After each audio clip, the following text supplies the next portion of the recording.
దేవుడు ఆనాడు యేసోబును దీవించడానికి కారణం స్టెప్ బై స్టెప్ దేవుడు యేసోబును బహుగా దీవించాడండి. కష్టాల్లో కూడా యేసోబుకి నెమ్మదినిచ్చి సంతోషాన్ని ఇచ్చి చివరికి ఐగుప్తు దేశానికి ప్రధానమంత్రిగా అయ్యేటట్లు చేశాడు దేవుడు. ఆ విధంగా దేవుడు దీవించాడు.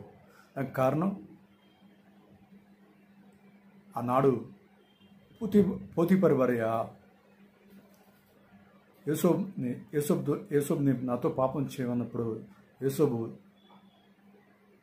ఆ పాపాన్ని అసహించుకున్నాడు. ఆ యొక్క వ్యభిచారం చేసే అవకాశాన్ని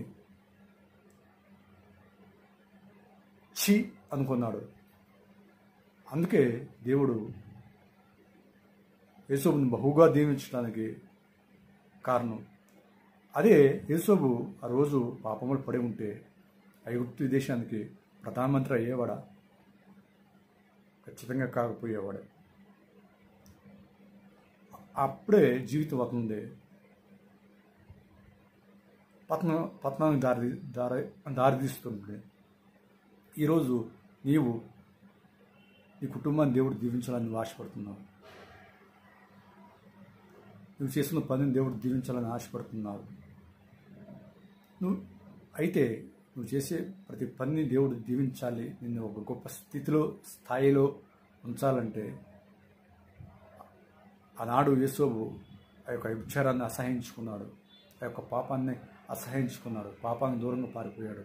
ఈరోజు నీవు కూడా ఆ యొక్క వ్యభిచారానికి నువ్వు దూరంగా పారిపోవాలి. పాపం చేసే అవకాశం వచ్చినప్పటికీ అక్కడ నుంచి నువ్వు వెళ్ళిపోవాలి. ఇది అక్కడ నుంచి నువ్వు వెళ్ళిపోకుండా పాపానికి లోబడినట్లయితే నీవు దిక్కుమాలిన స్థితికి చేజారిపోతావు.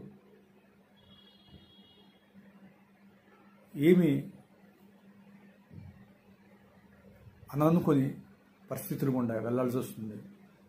ఎందుకని ఆ యొక్క వ్యభిచారాన్ని విడిచిపెట్టి, ఆ యొక్క చేస్తున్న పాపాన్ని విడిచిపెట్టి యేసోబు వలె జీవిస్తూ కష్టాలలో కూడా దేవుణ్ణి విడిచిపెట్టకుండా దేవుణ్ణి పట్టుకొని జీవిస్తే ఎంత బాగుండు. ఒకసారి ఆలోచించు.